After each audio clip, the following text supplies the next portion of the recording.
Bakit nandito to? Lalaki ang Kaya pwede ko gamit nito. Bakit nandito to? Ma'am, sa ano po yan? Sabay. Samahan nyo ka. Bawal sila magkagay. Kahit na barangay hall 2 eh. Dito lang po yung isa. Pwede rin ako magbagsak dito? Pero hindi ko gagawin yun dahil bawal yun eh. Barangay hall. Simanda natin ito. Sino pa kaya magbagsak dito?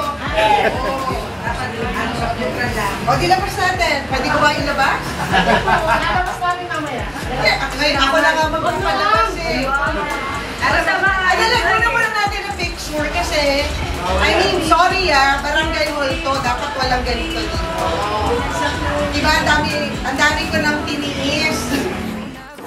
Pasensyahan na tayo kung kailangan